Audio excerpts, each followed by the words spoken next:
जय हिंद साथियों। RPF LDC exam के एग्जाम सीरीज में आप सभी लोगों का एक बार मैं पुनः स्वागत करता हूं। रूल 72 के अंतर्गत परीक्षा में शामिल होने वाले हेड कांस्टेबल अभ्यर्थी, चाहे असिस्टेंट सब इंस्पेक्टर के पद के लिए तैयारी कर रहे हैं जवान साथियों, सभी लोगों का मैं एक बार पुनः हार्दिक अभिनंदन करता हूं। हमारे इस चैनल पे आपको रूल 72 के अंतर्गत होने वाले विभागीय परीक्षा, प्रमोशन परीक्षा के लिए तैयारी के लिए एमसीक्यू आधारित प्रश्नों पर तैयारी कराई जाती है। और इसी क्रम में आज हम लोग भारतीय साक्ष्य अधिनियम 2023 के कुछ प्रश्नों पर विचार करेंगे और इसके कुछ मूलभूत चीज़ों पर डिस्कशन करेंगे जो कि हमारी आगामी परीक्षाओं के लिए हमारे लिए सहयोगी साबित होगी।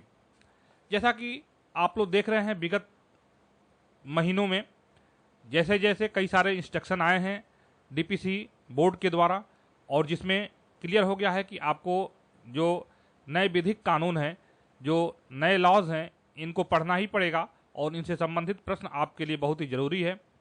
तो इसके लिए हमारा प्रयास है कि आपको बीएनएस, बीएनएसएस और बीएसए से संबंधित प्रश्नों, कुछ महत्वपूर्ण प्रश्नों की पर वीडियो बनाकर आपको दिया जाए, ताकि जो कि आपके परीक्षा के लिए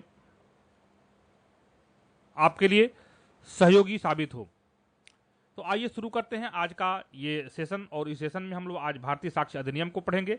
इसके पहले हम लोग बीएनएस और बीएनएसएस के दो तीन लेक्चर पढ़ चुके हैं एमसीक्यू, और महत्वपूर्ण प्रश्नों की श्रृंखला आगे भी वो जारी रहेंगी। इस चैनल पे आप लोग एक्टिव रहिए। और बाकी अगर आपको बहुत विधिवत तैयारी करनी है, विधिवत आपको अगर जानकारी चाहिए, तो क्यूबिक्स क्लासेस का एप्लीकेशन पे जो है बीएनएस, बीएनएसएस और बीएसए के लगभग 1200 प्रश्न, महत्वपूर्ण प्रश्न जो कि इजी टू मॉडरेट हैं, वो पीडीएफ फॉर्म में उपलब्ध है। वहां से जाकर आप डाउनलोड कर सकते हैं और वहां से आप प्रैक्टिस सेट भी लगा सकते हैं, जिसमें से कि आपको आईपीसी, सीआरपीसी एविडेंस के साथ साथ बीएसए, बीएनएसएस और बीएसए से संबंधित प्रश्न भी, महत्वपूर्ण प्रश्नों को वहां से लिया जाता है और वो आपके परीक्षा के लिए काफ़ी महत्वपूर्ण होगा। तो आइए शुरू करते हैं आज का ये सेगमेंट, और इसमें आज हम लोग भारतीय साक्ष्य अधिनियम 2023 को पढ़ते हैं। सबसे पहले एक चीज़ को हम लोग डिस्कस करेंगे, फिर आगे बढ़ेंगे। जैसे कि आप लोग देख रहे हैं कि भारतीय साक्ष्य अधिनियम 2023 यहाँ ऊपर लिखा हुआ है, और इंग्लिश में इसको भारतीय साक्ष्य अधिनियम सेकेंड 2023 लिखा हुआ है। तो ये जो इंग्लिश का पोर्शन है, यही इसका जो है वास्तविक नाम है, भारतीय साक्ष्य अधिनियम सेकेंड 2023। और अगर इसको हिंदी में भी इसका प्रोनाउंसिएशन हम भारतीय साक्ष्य अधिनियम के रूप में ही करेंगे, और भारतीय साक्ष्य अधिनियम जब भी लिखेंगे इसको रिटन में भी हम लोग भारतीय साक्ष्य अधिनियम ही लिखेंगे, इसको इंडियन एविडेंस एक्ट नहीं लिखेंगे। अगर ऐसा लिखते हैं तो ये गलत हो सकता है। यहाँ से भी प्रश्न बन सकता है कि भारतीय साक्ष्य अधिनियम का क्या नाम है। तो जहाँ भी भारतीय साक्ष्य अधिनियम का नाम हिंदी में हो या इंग्लिश में, उसका प्रोनाउंसिएशन हम लोग भारतीय साक्ष्य अधिनियम सेकेंड 2023 के रूप में ही करेंगे। आइए, जो हमारे तीनों जो लॉज हैं, ये लॉज, नए लॉज जो 1 जुलाई 2024 से लागू हैं, ये क्यों लाए गए इसके बारे में हम लोग देखते हैं, और कब इसका जो बेसिक, इसका जो पृष्ठभूमि है उसके बारे में देखते हैं कि ये तीनों लॉज कब लाए गए। और बहुत सारे लोगों को यहाँ से कन्फ्यूजन है। कई सारे लोग ने फ़ोन करके भी पूछा कि भारतीय साक्ष्य अधिनियम सेकेंड का मतलब क्या है। ये सेकेंड जो दिया हुआ है यहाँ पे कि भारतीय साक्ष्य अधिनियम या भारतीय न्याय संहिता या भारतीय नागरिक सुरक्षा संहिता, इसमें ये सेकेंड शब्द दिया है, इसका मतलब क्या हुआ। तो आइए इसके बारे में हम लोग चर्चा करते हैं। सबसे पहले 11 अगस्त को हम लोग आगे एमसीक्यू देखेंगे, इससे संबंधित कुछ महत्वपूर्ण एमसीक्यू है। 11 अगस्त 2023, इस डेट को याद रखिएगा। यह जो है लोकसभा में भारतीय साक्ष्य विधेयक 2023 पेश किया गया। या तीनों जो है भारतीय न्याय संहिता विधेयक और भारतीय नागरिक सुरक्षा संहिता विधेयक और भारतीय साक्ष्य अधिनियम विधेयक 2023 जो है, यह 11 अगस्त 2023 को यह जो है लोकसभा में बीएनएस, बीएनएसएस और बीएसए, इसको, इस विधेयक को जो है, इस अधिनियम के विधेयक को जो है, इसको लोकसभा में जो है इसको जो है पेश किया गया। और 12 दिसंबर 2023 को इसे पुनः वापस ले लिया गया। 12 दिसंबर, इस डेट को आप याद करते चलिएगा। 12 दिसंबर 2023 को इसे पुनः वापस ले लिया गया। कुछ कमियां थी जिसको कि सुधार करने के लिए जो इसकी ड्राफ्टिंग कमेटी थी उसके द्वारा पुनः इसको वापस ले लिया गया जो है 12 दिसंबर 2023 को। इसको पुनः वापस ले लिया गया और पुनः 12 दिसंबर 2023 को ही इसको लोकसभा में जो है इसको इस विधेयक को 12 दिसंबर 2023 को जो है यह जो है आप समझ लीजिएगा इसको बीएनएसएस और बीएसए विधेयक, यह जो है यह एक बिल था, अभी यह विधेयक है। तो यह 12 दिसंबर 2023 को यह जो है विधेयक जो है यह द्वितीय विधेयक जो है भारतीय साक्ष्य अधिनियम द्वितीय विधेयक 2023 को इसको लोकसभा में पेश किया गया। यहाँ इसको द्वितीय विधेयक के रूप में आ गया, तब हो कि यहाँ द्वितीय विधेयक के रूप में इसको जो है इसको पारित किया गया। और 20 दिसंबर 2023 को जो है यह तीनों जो है लॉ है यह जो है पास हो गए लोकसभा में पास हुए 20 दिसंबर 2023 को, और 21 दिसंबर 2023 को यह जो है राज्यसभा में यह तीनों विधेयक जो है यह पास हो गए। और 25 दिसंबर 2023 को यह जो है राष्ट्रपति के द्वारा हस्ताक्षरित हो गया यह विधेयक, और 1 जुलाई 2024 से यह संपूर्ण भारत में लागू हो गया। और जो प्रश्न हमारा था कि भारतीय साक्ष्य अधिनियम या भारतीय न्याय संहिता सेकेंड 2023 का मतलब क्या है, तो इसका विधेयक जो है 12 दिसंबर 2023 को इसको वापस ले लिया गया और पुनः 12 दिसंबर 2023 को जो है यह भारतीय न्याय संहिता द्वितीय विधेयक अधिनियम विधेयक और भारतीय नागरिक सुरक्षा संहिता द्वितीय 2023 और भारतीय साक्ष्य अधिनियम विधेयक 2023 जो है यह लोकसभा में पेश किया गया। और यही सेम जो है 20 दिसंबर को जो है इसको दोबारा जो है लोकसभा में इसको यह जो है पास हुआ, और 21 दिसंबर को राज्यसभा से यह पास हुआ, और 25 दिसंबर को जो इस पर राष्ट्रपति की मंजूरी लगी, और 1 जुलाई 2024 से जो है संपूर्ण भारत में लागू हो गया। तो इस तरह से आपने देख लिया कि इसमें यह जो विधेयक 2 बार जो है सदन के अंदर जो है यह प्रस्तुत हुआ है, पेश हुआ है। तो इसलिए जो सेकेंड जो हमारा था, जो इसमें कुछ परिवर्तन करके और सेकेंड जो विधेयक था वह जो पास हुआ, इसीलिए इसका नाम जो है भारतीय नागरिक सुरक्षा संहिता या भारतीय साक्ष्य अधिनियम द्वितीय 2023 के नाम से इसको जाना जाता है। तो ये द्वितीय वाला कंफ्यूजन आपको दूर हो गया होगा। बाकी ये जो डेटा है, ये 2 डेटा आप याद रखिएगा। 25 दिसंबर 2023 को इसको अधिनियमित किया गया या राष्ट्रपति के द्वारा हस्ताक्षरित किया गया, और 1 जुलाई 2024 को से यह संपूर्ण भारत में लागू है। बाकी आप ये इन चीज़ों की इस तरह के प्रश्न पूछे नहीं जाते हैं, लेकिन इनको अपने मेमोरी के लिए आप तैयार रख सकते हैं। 20 दिसंबर 2023 को जो है यह लोकसभा में पास किया गया, और 21 दिसंबर 2023 को राज्यसभा में पास किया गया। कहीं कहीं जो नई किताबें हैं, अभी चूंकि ये तीनों लॉ हैं, ये अलग अलग हैं, कई किताबों में या कहीं इंटरनेट के माध्यम से आप भी देखेंगे तो आप देखेंगे कि कई जगह जो है 12 दिसंबर 2023 दिया गया है कि जो है यह विधेयक जो है कब पेश किया गया, तो 12 दिसंबर 2023 दिया गया है। तो ये गलत हो गया, 20 दिसंबर 2023 जब भी लगाइएगा, क्योंकि जो द्वितीय विधेयक है जो पास हुआ है वही वास्तविक है। आइए हम अपने मूल विषय पर चलते हैं। भारतीय साक्ष्य अधिनियम 2023 के बारे में, सेकेंड 2023 के बारे में हम लोग बात करते हैं। तो आइए देखते हैं। सबसे पहले जो हम लोग इंडियन एविडेंस एक्ट की बात करते हैं, तो इंडियन एविडेंस एक्ट में जो है सबसे पहले ये जान लेते हैं, इसमें 167 सेक्शन थे, 167 जो है इसमें सेक्शन थे, और 11 चैप्टर हुआ करते थे। इसमें 11 चैप्टर हुआ करते थे। लेकिन जो हमारा यह भारतीय बीएसए है, भारतीय साक्ष्य अधिनियम 2023 है, इसमें वर्तमान में जो है 170 धाराएं हैं, 170 सेक्शन हैं, और इसमें जो है 12 चैप्टर हैं, 12 चैप्टर हैं, और इसमें 4 इसके जो है भाग हैं, 4 भाग हैं। तो इसको आप याद रख सकते हैं, यहाँ से प्रश्न बन सकते हैं। इंडियन एविडेंस एक्ट में 167 सेक्शन थे और 11 चैप्टर थे, और भारतीय साक्ष्य अधिनियम में जो है 170 सेक्शन हैं वर्तमान में और 12 चैप्टर हैं, और इसको 4 भागों में बांटा गया है। बहुत ज़्यादा परिवर्तन नहीं किया गया भारतीय साक्ष्य अधिनियम में, कुछ चीज़ों को इसमें से जोड़ा गया है, 2-3 चीज़ों को इसमें इंक्लूड किया गया है, जिसको कि आगे के प्रश्नों में हम लोग देखेंगे। आइए अपने प्रश्नों की तरफ चलते हैं। प्रश्नों की तरफ जाने से पहले आपसे हमारा रिक्वेस्ट है कि आप क्यूबिक्स क्लासेस का जो एप्लीकेशन है उसका प्रैक्टिस सेट ले लीजिए और प्रैक्टिस सेट लगाइए। परीक्षा में काफ़ी कम समय बचा हुआ है, और जो आपके अंतर्गत एक कन्फ्यूजन है कि हम जो है तीनों विधिक कानून है, नए कानून को पढ़ें कि पुराने कानून को पढ़ें, तो जो प्रैक्टिस सेट बनाया गया है उसमें दोनों तरह के ही प्रश्नों को, क्योंकि अभी बहुत कंफ्यूजन है, अभी बहुत सारी क्लियरेंस अभी डीपीसी बोर्ड के द्वारा नहीं दिया गया है कि केवल पुराना ही पढ़ा जाए कि नया पढ़ा जाए। अभी जो है एक लेटर रिसेंटली जारी हुआ था जिसमें बताया गया, जो कि हेड कांस्टेबल के लिए है, तो उसमें बताया गया है कि केवल जो है नए जो लॉज हैं वहीं से प्रश्न पूछे जाएंगे। तो इस तरीके से आप दोनों ही चीज़ों की तैयारी कीजिए, दोनों में बहुत अंतर नहीं है, बस थोड़ा सा सेक्शन को आपको कवर करना है और बाकी जो सब्सटेंस है वो बिल्कुल एक ही है। तो आइए चलते हैं भारतीय साक्ष्य अधिनियम 2023 के कुछ महत्वपूर्ण प्रश्नों के ऊपर। पहला प्रश्न यहाँ पे हो रहा है, how many section are there in the Indian evidence act.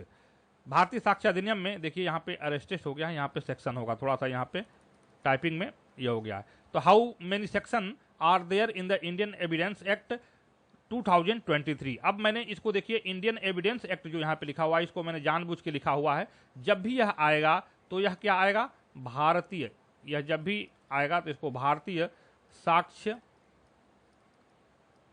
Act 2023 के नाम से इसको जाना जाएगा। ये जो है यह जो है रॉन्ग है, इसको देखिएगा, मैंने जानबूझ के लिया है ताकि आप इसको देख सके, यह रॉन्ग होगा। तो भारतीय साक्ष्य अधिनियम में कितने सेक्शन है, 167 है, 176 है, 170 है या 171 है। तो इस प्रश्न का सही ऑप्शन जो होगा ऑप्शन नंबर सी हो जाएगा। यानी कि धारा, कुल धाराएं कितनी हैं, 170 धाराएं हैं और इसमें कितने हैं, 12 चैप्टर हैं, 12 चैप्टर हैं और इसमें कितने, 4 जो है क्या है, इसके 4 भागों में यह विभाजित है। और 167 यहाँ पे देख रहे हैं तो ये पुरानी हमारी जो है इंडियन एविडेंस एक्ट के अंतर्गत जो है 167 सेक्शन थे और चैप्टर कितने थे, चैप्टर यहाँ पे 11 चैप्टर थे। तो चलिए इसको भी लेते चलिए। तो नए कानून के अंतर्गत जो है कुल 170 धाराएं हैं बीएसए में और 12 चैप्टर हैं और 4 भाग हैं। अगले प्रश्न के ऊपर चलते हैं, प्रश्न संख्या 2 देखते हैं। इसी तरह के जेन्युइन प्रश्न आपसे पूछे जाएंगे, आप लगातार प्रैक्टिस करते रहिए इस चैनल के साथ भी, और क्यूबिक्स क्लासेस का जो एप्लीकेशन है वहां से भी आप तैयारी कर सकते हैं। बाकी आपको 1200 प्रश्नों का सेट जो है क्यूबिक्स एप्लीकेशन पे पड़ा हुआ है, जिसको कि आप डाउनलोड करके और वहां से आराम से उस चीज को देख सकते हैं, उसको पढ़ सकते हैं। क्वेश्चन नंबर 2 है कि भारतीय साक्ष्य अधिनियम 2023 में कितने अध्याय और कितने भाग हैं। चलिए अभी इस पे हम लोग चर्चा कर चुके हैं। इसमें जो है 12 अध्याय हैं और कितने हैं, 4 भाग हैं और इसमें जो है 170 जो है क्या है, सेक्शन है। बहुत आपसे डीपली प्रश्न नहीं पूछे जाएंगे। यहाँ से जो भी प्रश्न आपको इस चैनल पे या तो यूट्यूब पे जो आपको ऑडियो फॉर्म में पढ़ाए जा रहे हैं वो हो गए, या जो आप के प्रैक्टिस सेट के लिए जो मॉक टेस्ट लगाने के लिए जो आपको जो सेट आते हैं वहाँ भी इसी तरह के जो प्रश्न आपके परीक्षा में पूछे जा सकते हैं उन प्रश्नों को ही लिया जा रहा है। चलिए अगले प्रश्न के ऊपर चलते हैं। प्रश्न संख्या 3 देखिए, साक्ष्य शब्द को बीएसए के किस धारा के अंतर्गत परिभाषित किया गया है। यानी कि भारतीय साक्ष्य अधिनियम के किस धारा में जो है साक्ष्य शब्द को परिभाषित किया गया है, इसको इंपॉर्टेंट में लगाइएगा, ये प्रश्न आपका पूछा जा सकता है। ऑप्शन दिया हुआ है 2D, 2E, 2F और 2G। आइए इसके इंग्लिश वाले पोर्शन पे चलते हैं। The word evidence has been defined under section, बहुत ही आसान है। एविडेंस, ई से क्या है, एविडेंस, साक्ष्य को क्या बोलते हैं, एविडेंस।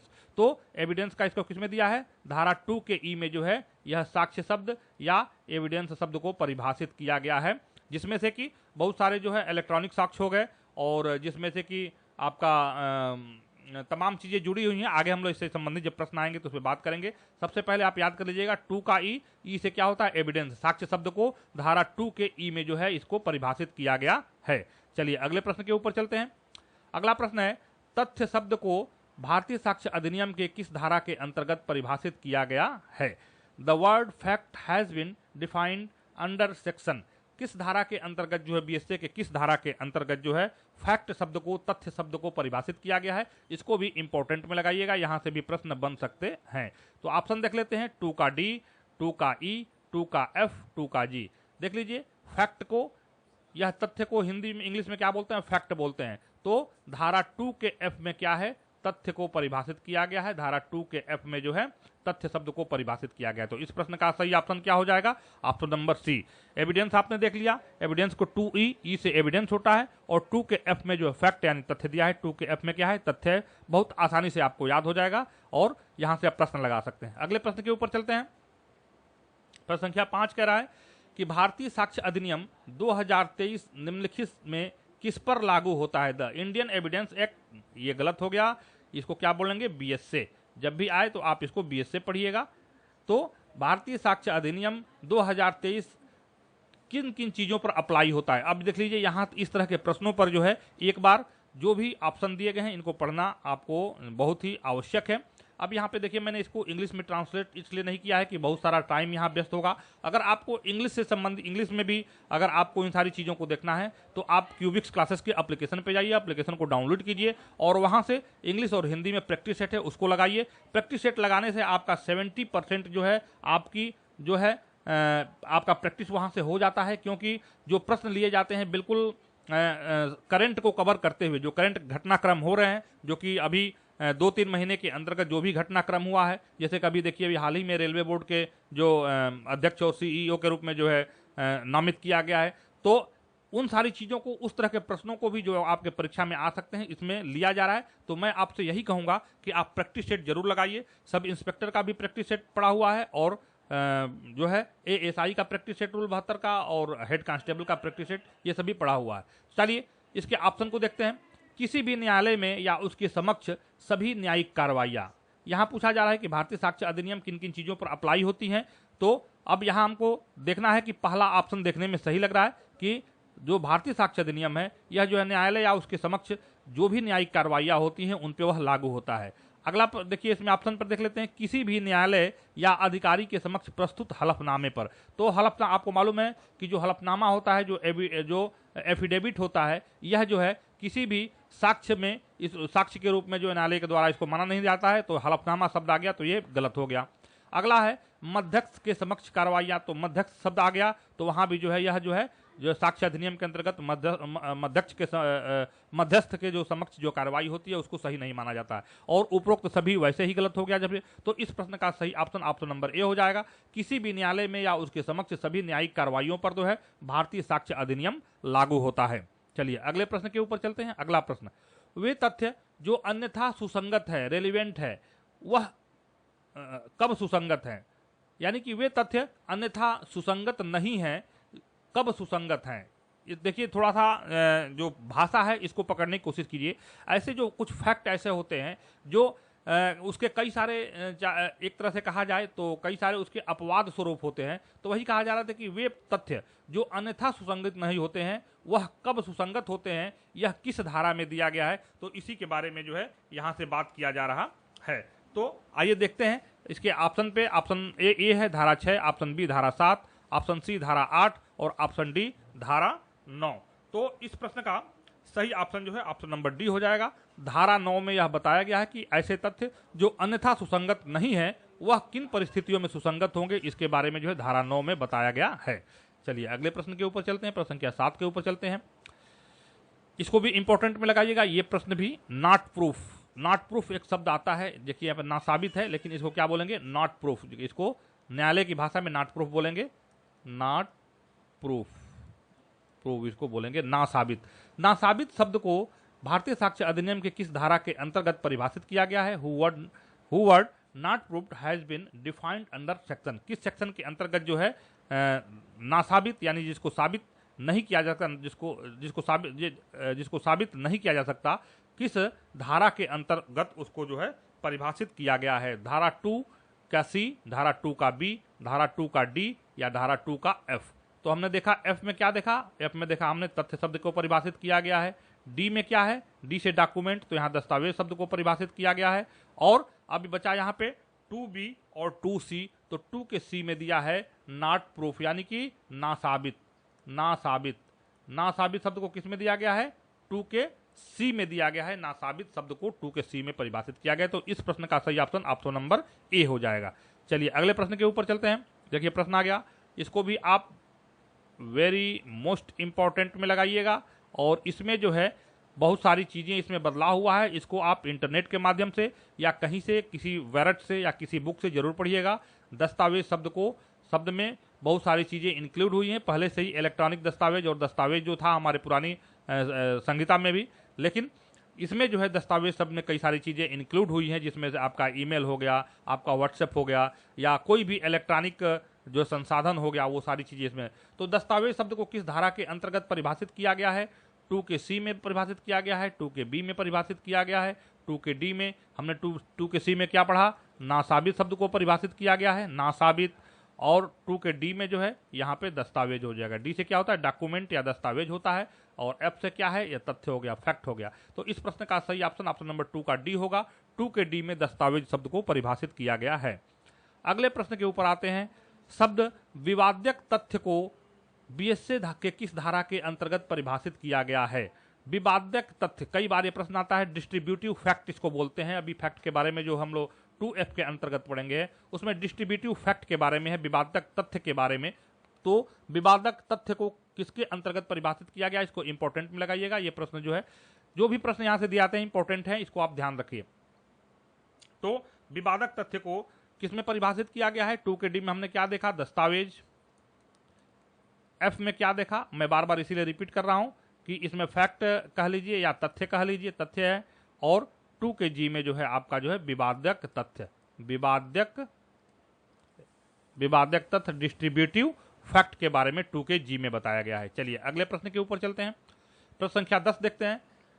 निम्नलिखित के अंतर्गत स्वीकृति परिभाषित की गई है। यानी यहां से प्रश्न पूछा जाता है कि जो स्वीकृति की परिभाषा जो है भारतीय साक्ष्य अधिनियम के किस धारा के अंतर्गत दिया गया है। तो स्वीकृति शब्द को किस धारा के अंतर्गत परिभाषित किया गया, इसके बारे में पूछा जा रहा है। तो धारा 15 के अंतर्गत जो है स्वीकृति शब्द को परिभाषित किया गया है। धारा 15 के अंतर्गत जो है स्वीकृति या एक्सेप्टेंस शब्द को परिभाषित किया गया है धारा 15 के अंतर्गत। चलिए अगले प्रश्न के ऊपर आते हैं। अगला प्रश्न है, जब दस्तावेजों के विषय वस्तु के बारे में मौखिक स्वीकृति प्रासंगिक हो। अब देखिए यहाँ पे क्या है, ओरल एक्सेप्टेंस के बारे में पूछा जा रहा है।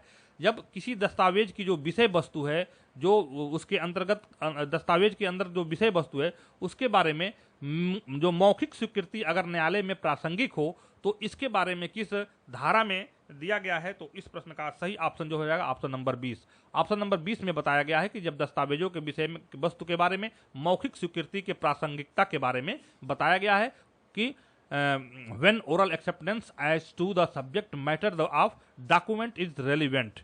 तो इस प्रश्न का सही ऑप्शन ऑप्शन नंबर सी हो जाएगा, यानी कि सेक्शन 20 में इसको बताया गया है। अगले प्रश्न के ऊपर चलते हैं। अगला प्रश्न देखते हैं।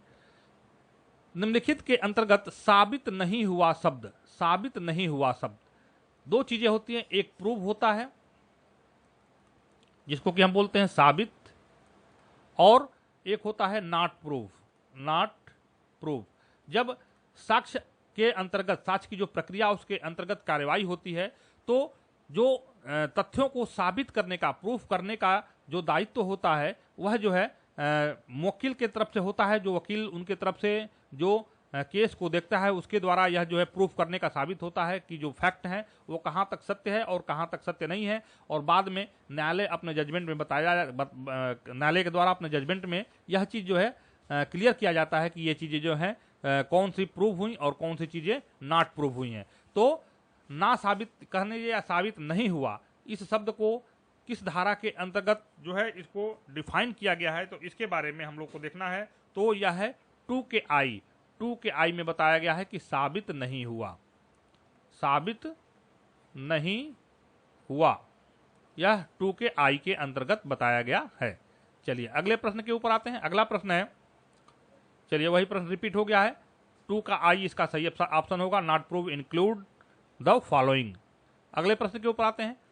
साक्षी का मौखिक रूप से संसूचित करने में असमर्थ होना। देखिए जो विटनेस होता है उसके बारे में ये भी इंपॉर्टेंट है, इसको इंपॉर्टेंट लगाइएगा, ये प्रश्न आ सकता है। खास करके जो एएसआई का एग्जाम देने वाले हैं रूल 72 के अंदर, उनके लिए प्रश्न बहुत ही महत्वपूर्ण है।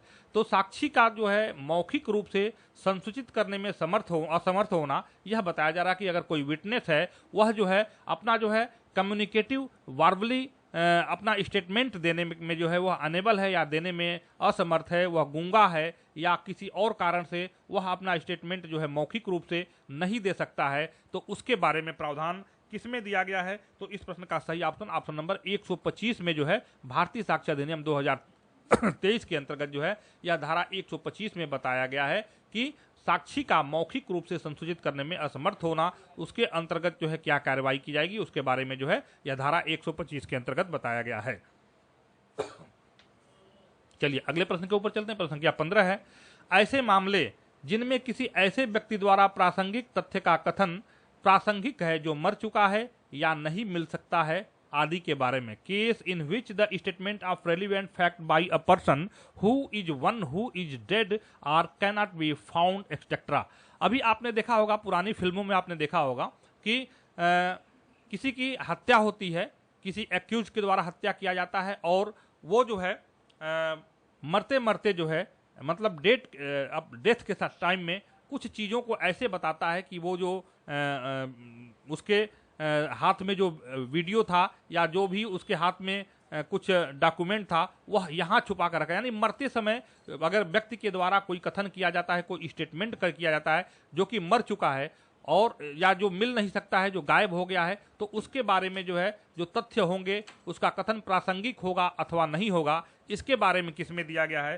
तो इसी प्रश्न में यही पूछा जा रहा है। तो इस प्रश्न का सही ऑप्शन नंबर 26 होगा। यानी कि धारा 26 में बताया गया है कि ऐसे मामले जिनमें किसी व्यक्ति द्वारा प्रासंगिक तथ्य का कथन प्रासंगिक है जो मर चुका है या नहीं मिल सकता है। यानी किसी ऐसे तथ्य में अगर कोई ऐसे व्यक्ति के का स्टेटमेंट है जो कि मर चुका है या जो कि मिल नहीं सकता है, तो उसका जो है वो दिया गया जो कथन होगा, जो स्टेटमेंट होगा, वह न्यायिक प्रक्रिया में प्रासंगिक होगा। यह किसमें धारा 26 के अंतर्गत बताया गया है। चलिए अगले प्रश्न के ऊपर चलते हैं। अगला प्रश्न है कि साक्ष्यों की संख्या बीएसए 2023 के किस धारा में दिया गया है। साक्ष्यों की संख्या कितनी होगी, यह जो है किस धारा में दिया गया है कि नंबर ऑफ विटनेस कितने होंगे। भारतीय साक्ष्य अधिनियम के अंतर्गत जो है नंबर ऑफ विटनेस कितने होंगे, यह जो है किसमें बताया गया है। तो यह धारा A139 के अंतर्गत बताया गया है कि साक्ष्यों की संख्या के बारे में बताया गया है कि नंबर ऑफ विटनेस कितने होंगे। यह जो है धारा 139 के अंतर्गत बताए गए हैं। अगले प्रश्न के ऊपर चलते हैं। देखिए ये वेरी मोस्ट इंपॉर्टेंट प्रश्न है, या इंडियन एविडेंस एक्ट में भी यह प्रश्न कई बार पूछा गया है। विशेषज्ञों के राय से संबंधित तथ्य जो है पूछे गए हैं। तो इस प्रश्न को देखिए, ये प्रश्न आ सकता है fact related to expert opinion के बारे में पूछा जा रहा है। तो इस प्रश्न को आप विशेष तैयारी करिएगा। तो इस प्रश्न का सही ऑप्शन नंबर ए हो जाएगा। धारा 40 में जो है विशेषज्ञों के राय से संबंधित तथ्यों के बारे में धारा 40 में बताया गया है। आपका प्रश्न होगा, हमारा प्रश्न होगा, इंडियन एविडेंस एक्ट के अंतर्गत जो है विशेषज्ञ की राय किस धारा के अंतर्गत दी गई थी। आप कमेंट सेक्शन में जरूर बताइएगा। तो इस प्रश्न का सही ऑप्शन नंबर 40 हो गया। ऑप्शन नंबर यानी कि धारा 40 में जो है ओपिनियन एक्सपर्ट के बारे में बताया गया है। चलिए अगले प्रश्न के ऊपर आते हैं। निम्नलिखित के अंतर्गत साबित शब्द दिया गया है। साबित यानी फैक्ट प्रूफ शब्द को कहां पे परिभाषित किया गया, ये भी बहुत ही महत्वपूर्ण है। इस चीज को भी बहुत ध्यान से देखिएगा। तो हमने देखा कि नासाबित शब्द को किसमें हमने देख लिया, प्रूफ शब्द को, नासाबित शब्द को हम लोग ने इस पिछले प्रश्न में हमने पढ़ा। अब इस प्रश्न के अंतर्गत देख लीजिए, डी में आपका दस्तावेज हो गया, एफ में आपका फैक्ट हो गया यानी कि तथ्य हो गया, और 2 के जे में जो है यह साबित शब्द को परिभाषित किया गया है। 2 के जे में क्या है, साबित शब्द को परिभाषित किया गया है। तो इस प्रश्न का सही ऑप्शन नंबर डी हो जाएगा। 2 के जे में जो है साबित शब्द को परिभाषित किया गया है। अगला प्रश्न है, अगला प्रश्न देखिए, उत्प्रेरणा, धमकी, प्रपीड़न या वचन द्वारा कराई गई संस्वीकृति डांडिक कार्रवाई में सुसंगत नहीं है। भारतीय साक्ष्य अधिनियम के किस धारा में वर्णित है। इसको वेरी मोस्ट इंपॉर्टेंट में लगाइएगा। अभी आगे के प्रश्नों में हम लोग आगे देखेंगे कि जो पुलिस के द्वारा पुलिस अभिरक्षा में जो दिए गए जो स्टेटमेंट है वह जो है जो साक्ष्य के रूप में जो है वो चीज़ें जो है प्रमाणिक नहीं है, उसके बारे में भी प्रश्न आगे बना हुआ है। तो इसको देखते हैं कि obtained by inducement, threat, concern on promise in criminal proceeding के अंतर्गत जो ये सारी चीजें जो धमकी के द्वारा या उत्प्रेरणा के द्वारा या प्रपीड़न के, किसी को मारपीट के द्वारा अगर कोई संस्वीकृति अगर कराई जाती है तो यह न्यायिक कार्रवाई में जो है यह जो है क्या है, सुसंगत नहीं होती है। आपने देखा होगा जो बड़े बड़े क्रिमिनल्स हैं जब वो पुलिस के अंडर कस्टडी में होते हैं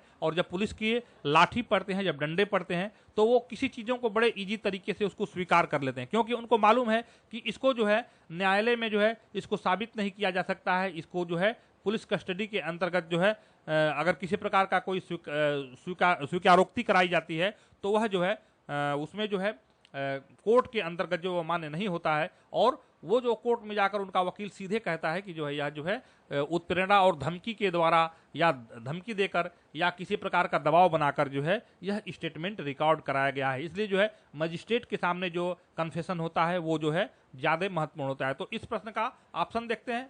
अच्छा, option number B 20, option number A 20 हो गया, ऑप्शन नंबर बी 21 हो गया। अब यहाँ पे देखिए कुछ चीज़ें मिस हो गई हैं, इसको हम अपने तरफ से देख लेते हैं।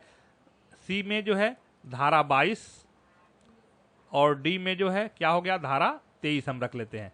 तो चलिए, ऑप्शन है कि उत्प्रेरणा धमकी के द्वारा अगर कोई सस्वीकृति कराई जाती है तो यह जो है दंडिक कार्रवाई में जो सुसंगत नहीं है, यह भारतीय साक्ष्य अधिनियम के किस धारा में दिया गया है। तो इस प्रश्न का सही ऑप्शन क्या हो जाएगा, ऑप्शन नंबर सी, यानी कि धारा 22 के अंतर्गत जो है यह प्रावधान दिया गया है कि किसी धमकी के द्वारा, किसी उत्प्रेरणा के द्वारा अगर कोई जो है या किसी प्रॉमिस के द्वारा कोई अगर कन्फेशन कराया जाता है तो वह क्रिमिनल प्रोसीडिंग में जो है वह क्या होता है, वह जो है सुसंगत नहीं होता है, रेलेवेंट नहीं होता है। अगले प्रश्न के ऊपर चलते हैं। प्रश्न संख्या 20 है, निम्नलिखित के अंतर्गत दी गई स्मृति ताजा करने संबंधी प्रावधान बीएसए के किस धारा में दिया गया। यह प्रश्न पहले भी महत्वपूर्ण रहा है और आज भी जो है प्रश्न जो है वेरी इंपॉर्टेंट में है। तो इस प्रश्न को आप बहुत ध्यान देकर पढ़िएगा। इसको हम लोग इंडियन एविडेंस एक्ट के 159 में पढ़ते थे और इसमें किसमें है, इस बीएसए के अंतर्गत जो है किसमें है, यह जो है 162 में है। 162 में क्या दिया गया है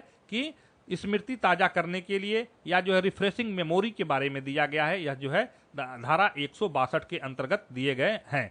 तो आज के सेशन में हमने यह कुछ महत्वपूर्ण प्रश्नों को लिया और अगर आप चाहते हैं कि इसी तरह के प्रश्न आपको इन फ्यूचर और मिलते रहें बीएनएस, बीएनएसएस और बीएसए से, तो आप कमेंट सेक्शन में जरूर करिएगा।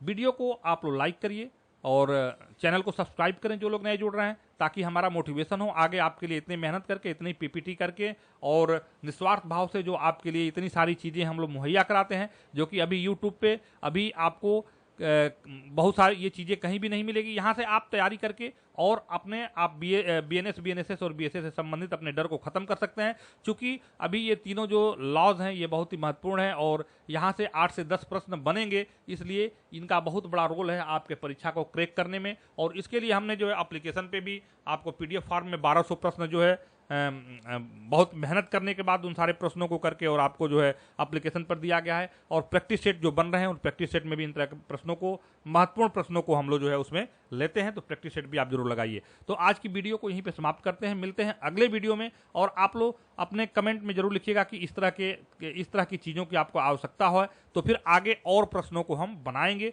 और आपके लिए यूट्यूब पे उन सारे प्रश्नों को रखेंगे। आपके कमेंट बहुत ही कम आते हैं, जो कि जिससे थोड़ा सा वीडियो बनाने में हमें भी थोड़ी सी ऐसा लगता है कि कोई कमेंट नहीं आ रहा, और बाई चांस कोई कमेंट भी आता है तो जो है बहुत कम मात्रा में आता है, जिसके लिए थोड़ा सा हमारा मोटिवेशन डाउन होता है। तो आप लोग अपने कमेंट जरूर करिए और आज की वीडियो को यहीं पे समाप्त करते हैं। मिलते हैं अगले वीडियो में। अपनी तैयारी को आप बिल्कुल एकदम तैयार हो जाइए अब लड़ाई के लिए। अब जो है परीक्षा में बहुत कम समय बचा है, मुश्किल से 1 महीने का समय बचा हुआ है और इसमें बहुत सारी चीज़ों को आप पढ़िए और जहाँ चीज़ है कन्फ्यूजन में मत पड़िए और अपनी तैयारी को करिए।